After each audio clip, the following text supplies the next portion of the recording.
अध्यक्ष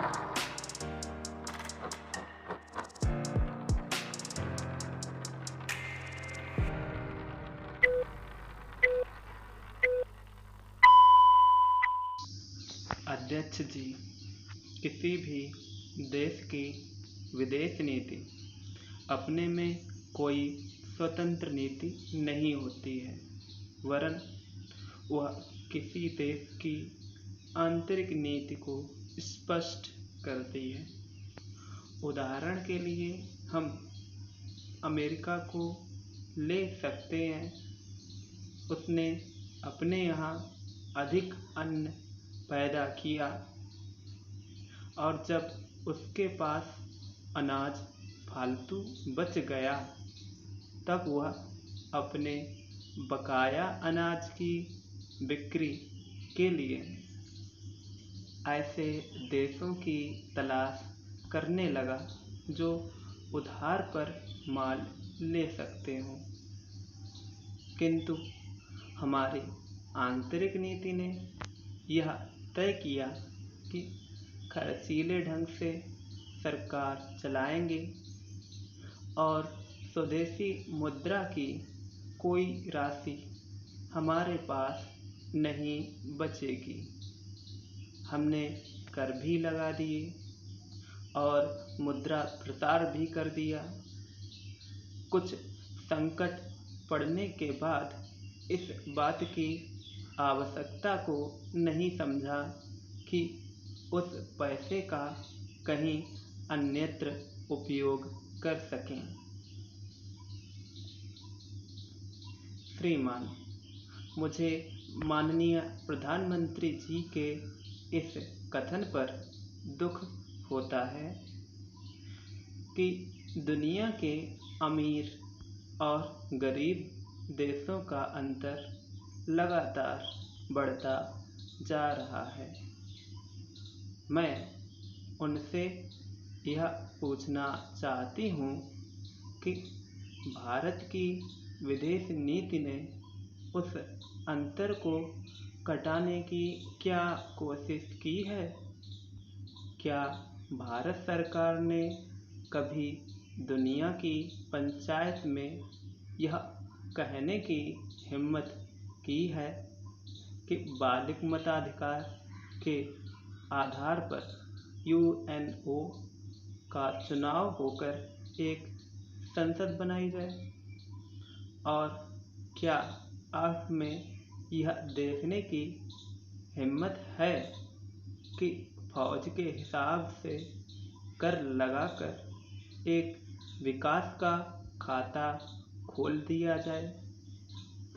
जो देश विकसित हैं, उनके मजदूरों का 1 घंटा हमारे देश के मजदूरों के 100 घंटों के बराबर माना जाता है, क्योंकि उनके पास साधन है।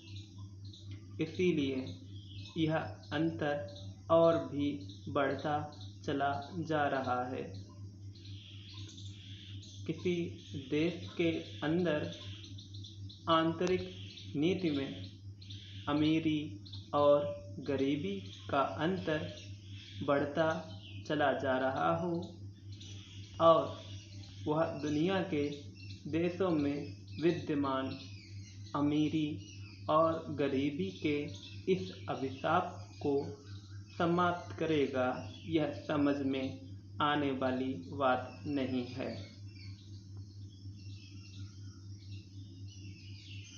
अब मैं आपका ध्यान एक और बात की ओर दिलाना चाहती हूँ।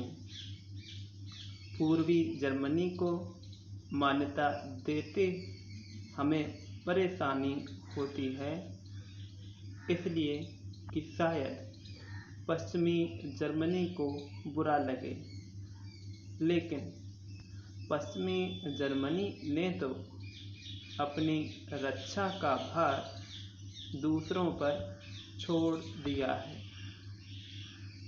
उसने अपनी पूरी शक्ति इस बात पर लगा दी है कि अधिक से अधिक उत्पादन किया जाए आपने जो समय दिया उसके लिए मैं आभार प्रदर्शन करता हूँ और आपका धन्यवाद करता हूँ।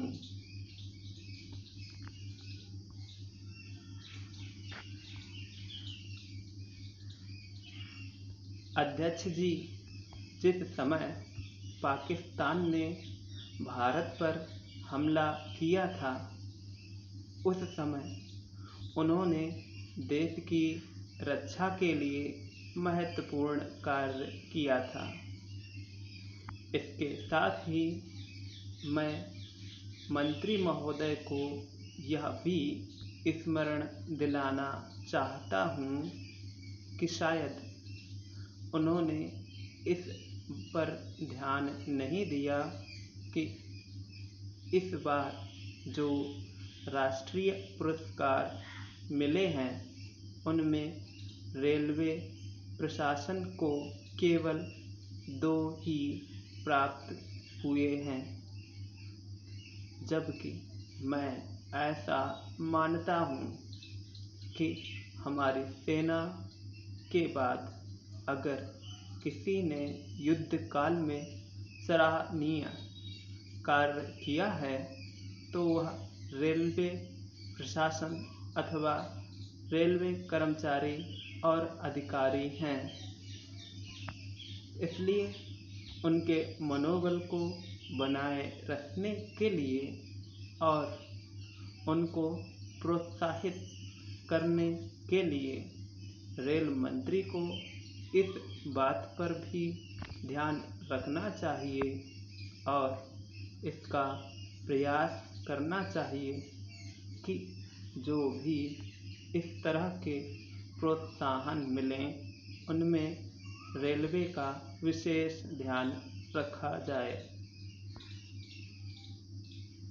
रेल मंत्री महोदय ने अपने वक्तव्य में भी रेलवे कर्मचारियों की प्रशंसा की है या उनको प्रोत्साहन दिलाया है, लेकिन यह प्रोत्साहन शांति काल में भी बना रहना चाहिए।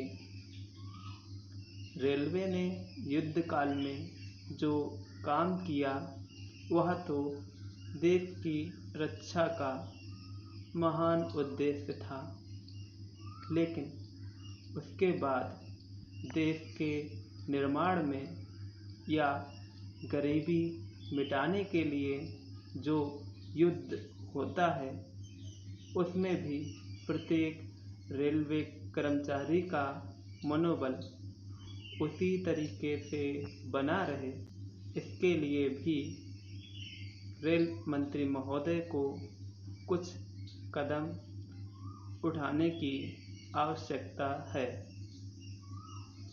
मैं ऐसा मानता हूँ कि वह किसी भी तरीके से करें, उनका तरीका कुछ भी हो, लेकिन उनको यह करना चाहिए कि जितने भी रेलवे कर्मचारी हैं, जो भी रेलवे को मुनाफा हो उसमें वह साझीदार हों।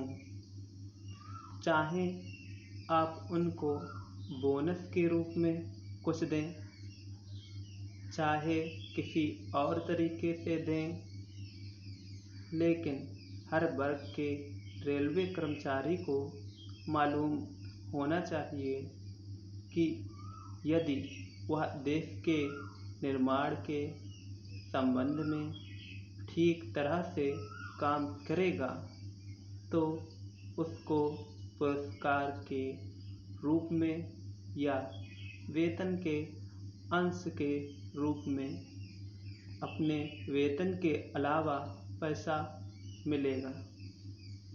इसी प्रकार इस संबंध में मैं एक और सुझाव देना चाहता हूँ। स्वतंत्रता के बाद रेलवे प्रशासन भारत सरकार का प्रशासन हो गया, लेकिन यह लोकसभा एक विशेष उद्देश्य को लेकर चुनी गई है। यह उस कार्यक्रम का एक नमूना ही है। गांधी जी ने जीवन के सभी पहलुओं पर प्रकाश डाला था। धन को वे संयम से व्यय करने के हक में थे। Thanks for watching our video. Please like, comment and share.